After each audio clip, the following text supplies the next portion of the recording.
اعوذ باللہ من الشیطان الرجیم، بسم اللہ الرحمن الرحیم۔ سعید آفیشل چینل کے معزز ناظرین، السلام علیکم ورحمۃ اللہ وبرکاتہ۔ اور نیل بہتا رہا، عنایت اللہ التمش، قسط نمبر 15۔ دوسرے روز صبح نماز فجر کے بعد سالار واپس گھر آیا تو ان تینوں آدمیوں کو منتظر پایا۔ اس نے روزی کو ان کے حوالے کر دیا اور چلے گئے۔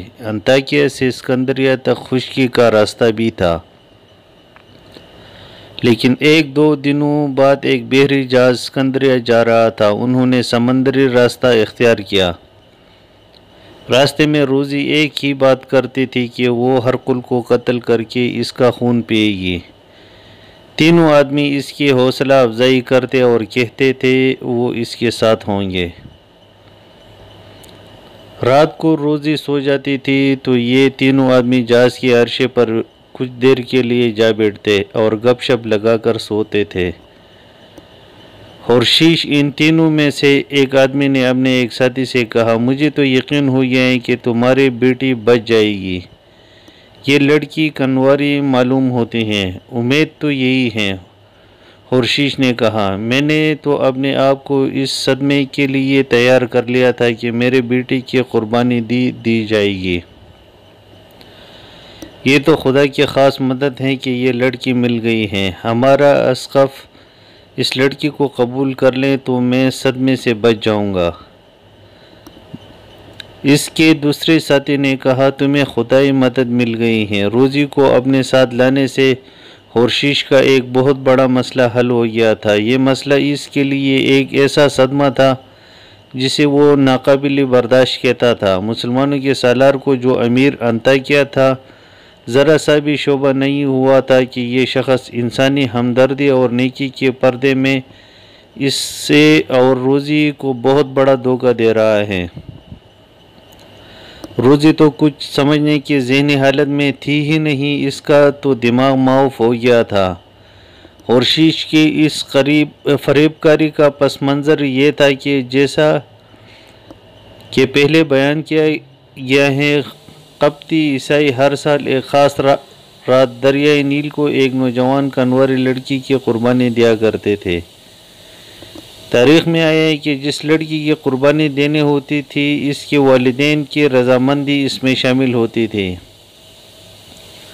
ایسا کبھی بھی نہیں ہوا کہ کسی لڑکی کو زبردستی اٹھا کر دریا میں پھینک دیا گیا ہو۔ اب کہ جس قبیلے کی ذمہ یہ قربانی تھی، اس میں صرف خورشید کی بیٹی نوجوان اور کنواری تھی۔ باقی سب کی بیٹیاں بہت چھوٹی تھیں یا شادی شدہ تھیں۔ خورشید کو اسقف نے بتایا تھا کہ اس سال وہ اپنی بیٹی کو قربان کرے گا۔ خورشید کی یہی ایک بیٹی تھی اور اس بیٹی کے ساتھ اسے اور بیٹی کو اس کے ساتھ والہانہ پیار تھا۔ بے شک اسقف یعنی بڑے پادری نے اس کی اجازت کے بغیر اس کی بیٹی کو قربان نہیں کرنا تھا۔ پھر بھی خورشید کو معلوم تھا کہ وہ اپنے سب سے بڑے مذہبی پیشوا کا حکم ٹال نہیں سکتا۔ اس کے گھر میں تو باقاعدہ ماتم شروع ہو گیا تھا۔ خورشید اپنی بیوی کو کوستا تھا کہ اس نے اسی بیٹی کی شادی جلدی نہ کرنے دی، شادی ہو جاتی تو آج یہ زندہ تو رہتی۔ بیٹی خود بھی قربانی کے لیے تیار نہیں تھی۔ اس نے صدمے کی کیفیت میں یہاں تک کہہ دیا کہ وہ اسقف اعظم کو گرجے میں کھڑے ہو کر کہہ دیں گے کہ اس کی شادی تو نہیں ہوئی لیکن وہ کنواری نہیں۔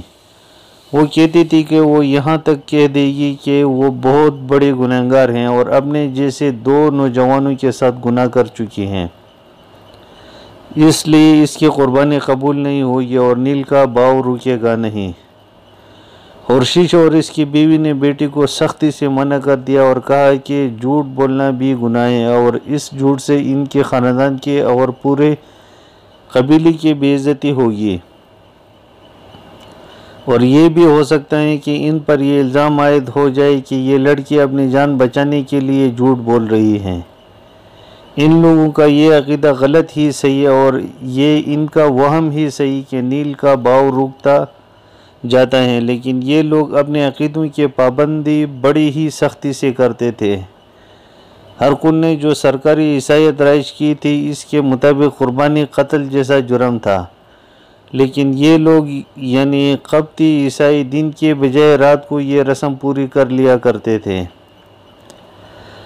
ہورشیش کو جب اسقف نے کہا تھا کہ اب اس کی بیٹی کی قربانی دی جائے گی تو اس نے بلا حیل و حجت سر جھکا لیا تھا۔ قربانی کی رات ابھی 1.5-2 مہینے دور تھی۔ ہورشیش کو اگلوتی بیٹی کا غم کھانے لگا تھا۔ اپنے کاروبار کے سلسلے میں اسے اپنے 2 کاروباری ساتھیوں کے ساتھ انطاکیہ اور 1-2 جگہوں پر جانا پڑا۔ اس کے ساتھ ہی اس کا دل یہ کہہ کر بہلاتے رہے کہ وہ خدا کے نام پر بیٹیاں قربان کر رہا ہے اور یہ قربانی ایسی ہیں جو بنی نوع انسان کی بھلائی کے لیے ہیں، اس لیے خدا اس کا غم خوشی میں بدل دے گا اور اسے اور نہ جانے کیا اجر ملے۔ لیکن ہورشیش پر کچھ اثر نہیں ہو رہا تھا اور وہ غموں کے بوجھ تلے کراہتا رہتا تھا۔ وہ اب اپنے کام سے فارغ ہو کر مصر واپس جا رہا تھا۔ جہاز کے انتظار میں اسے انطاکیہ میں رکنا تھا۔ اتفاق سے اسے پتہ چلا کہ امیر انطاکیہ نے ایک بدرو یا چڑیل پکڑے ہیں، تو وہ اپنے ساتھیوں کے ساتھ امیر انطاکیہ کے ملاقاتی کمرے میں جا بیٹھا۔ امیر انطاکیہ جو وہاں کے فوج کا سالار بھی تھا، جب پوچھا کہ اس لڑکی کو کون اپنے گھر رکھنا چاہتا ہے تو اس کے دماغ میں بڑی اچھی بات آ گئی اور اس نے اپنے ساتھیوں کے ساتھ سرگوشی میں صلاح مشورہ کیا تو ساتھیوں نے بھی تائید کر دی اور کہا کہ یہ لڑکی لے لو۔ اس طرح روزی اس کے قبضے میں آ گئی۔ واپسی سفر کے دوران ایک رات ہورشیش اور اس کے ساتھیوں نے روزی کو بھی جہاز کے عرصے پر بٹھا لیا اور اس کا دل اپنے قبضے میں رکھنے کے لیے ہرقل کے خلاف باتیں شروع کر دی اور اس سے پوچھا کیا وہ کنواری ہیں؟ ہاں، تو روزی نے جواب دیا، میں اتنی ہی کنواری ہوں جتنے وہ مریم کنواری تھی جس نے حضرت عیسیٰ علیہ السلام کو جنم دیا تھا۔ یہ کیوں پوچھتے ہو؟ ہمیں تم پر کوئی شبہ نہیں، ہورشیش نے کہا۔ یہ اس لیے پوچھا ہے کہ بزرگوں نے بتایا تھا کہ مظلوم کنواری اگر کسی ظالم کا قتل کر دے تو یہ اس کا گناہ نہیں ہوتا۔ ہرقل سے زیادہ ظالم بادشاہ ہم نے کبھی نہیں سنا تھا۔ جہاز اسکندریہ کے بندرگاہ سے جا لگا، مسافر اترے اور اپنے اپنے ٹھکانوں کو چل پڑے۔ ہورشیش اسکندریہ سے خاصی دور کسی گاؤں کا رہنے والا تھا۔ اس کی منزل دور تھی، اس لیے انہوں نے اونٹ کرائے پر لے لیا اور رات گہری ہو گئی تھی جب وہ اپنے گاؤں پہنچ گئے۔ اگلی صبح ہورشیش اپنے دونوں ساتھیوں کو ساتھ لے کر اس گاؤں پہنچا جو ان لوگوں کا مذہبی مرکز تھا۔ وہ سب سے بڑے مذہبی پیشوا جسے اسقف کہتے تھے سے ملا اور اسے یہ جھوٹا بیان دیا کہ انطاکیہ میں انہیں ایک قبطی عیسائی ملا تھا اور اس نے کہا کہ اس کا کاروبار بہت ہی خراب ہو گیا ہے اور نوبت قفاقوں تک آ پہنچی ہے۔ خواب میں نے حضرت عیسیٰ علیہ السلام نے مجھے کہا کہ اپنی اس کنواری بیٹی کو دریائے نیل پر قربان کر دو تو تمہارا کاروبار بھی صحیح ہو جائے گا اور نیل کے کنارے رہنے والوں کا بھی بھلا ہوگا اور اس کی دعائیں تمہیں اور زیادہ دنیاوی فائدے پہنچائیں گے۔ ہورشیش کے ساتھی بھی اس کے ساتھ ہی گرجے میں بیٹھے ہوئے تھے۔ انہوں نے ہورشیش کی تائید کر دی اور بتایا کہ اس قبطی عیسائی نے اپنے بیٹی کو ان کے حوالے کر دی ہے۔ وہ کہتا تھا کہ اس سال اس کی بیٹی کو قربان کیا جائے۔ ہورشیش نے کہا کہ اس لڑکی کو ضرور قربان کیا جائے گا کیونکہ یہ ایک امانت ہے جس میں خیانت نہیں ہونی چاہیے۔ اسقف نے 2-4 سوال پوچھے اور کہا کہ لڑکی کو اس کے سامنے لایا جائے۔ اگلے روز روزی کو گرجے میں لے گئے اور اسقف نے اس سے دیکھ کر صرف یہ پوچھا کہ وہ اپنی مرضی سے آئی ہیں یا اسے زبردستی بھیجا گیا ہے۔ روزی نے کچھ ہی نہ سمجھتے ہوئے جواب دیا کہ وہ اپنی مرضی سے آئی ہیں۔ روزی تو اپنے ہوش و حواس میں تھی ہی نہیں، وہ پوری خود اعتمادی اور خوشی سے بول رہی تھی جیسے اسے کوئی شک و شبہ نہ تھا۔ اسقف نے منظوری دے دی کہ اس لڑکی کو قربان کیا جائے۔ خورشید اور اس کی بیوی نے روزی کو بڑے پیار سے اپنے گھر میں رکھا اور اس کے بگڑے ہوئے ذہن کے مطابق اس کے ساتھ باتیں کرتے رہے اور روزی کی زندگی کا آخری دن آ گیا۔ اس رات اسے دریائے نیل میں پھینک دیا تھا۔ شام کے وقت روزی کو گرجے میں لے گئے۔ اسے خورشید کی بیٹی کے قیمتی کپڑے پہنائے گئے تھے اور اسے جو زیورات پہنائے گئے تھے وہ بھی خورشید کی بیٹی کے تھے۔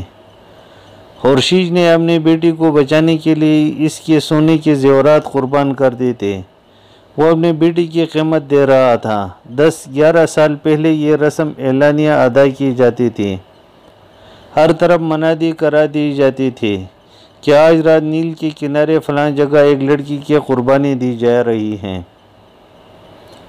لوگ جوک در جوک وہاں اکٹھے ہو جاتے تھے اور اس لڑکی کو مقدس سمجھ کر اس کے ہاتھ چومتے تھے، لیکن ہر کل نے ایسے پابندی عائد کر دی تھی کہ اس قربانی کو قتل قرار دے دیا تھا۔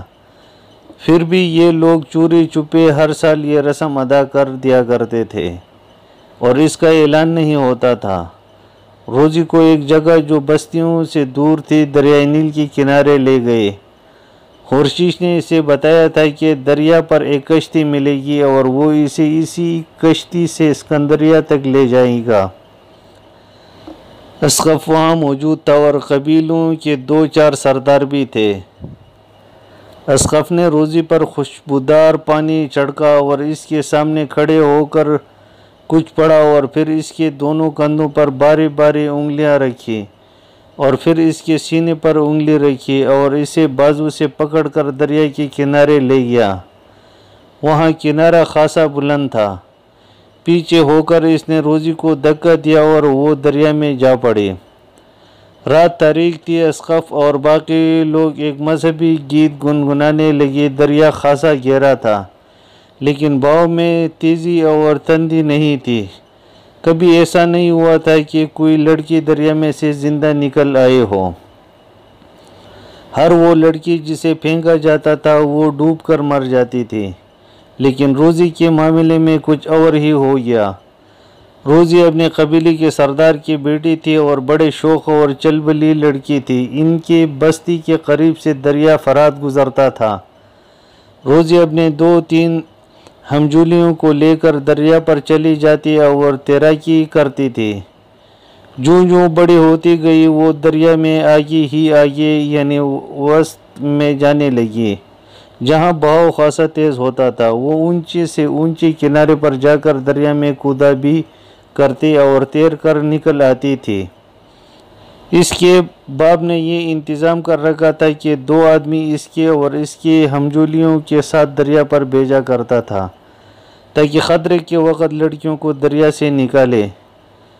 اب روزی کو نیل میں پھینک دیا گیا تو نہ جانے اسے کیسے خیال آئے ہوں گے، لیکن سب سے پہلا اور اہم خیال یہ تھا کہ دریا میں سے زندہ نکلنا ہے۔ وہ دریا میں گری تو سطح پر آنے کے بجائے پانی کے نیچے ہی تیرنے لگی اور کچھ دور چلی گئی۔ جب دم ٹوٹنے لگا تو پانی سے ابھری اور دوسرے کنارے کی طرف تیرنے لگی۔ تاریکی میں اسے کوئی دیکھ نہ سکا، دیکھتا بھی کون؟ اسے دریا میں پھینکنے والے وہاں سے چلے گئے تھے کہ پکڑے نہ جائے۔ روزی بہت دور جا کر دوسرے کنارے جا لگی اور دریا سے نکل گئی۔ اس نے سب سے پہلے تو یہ محسوس کیا جیسے وہ ایک خواب دیکھ رہی تھی اور اچانک بیدار ہو گئی ہو۔ اس کی حقیقی سوچیں واپس آ گئی تھی اور دماغ نارمل حالت میں آ گیا تھا۔ اس نے اپنا جائزہ لیا اور یہ دیکھ کر حیران ہوئی کہ یہ زیورات اسے کس نے پہنائی ہیں۔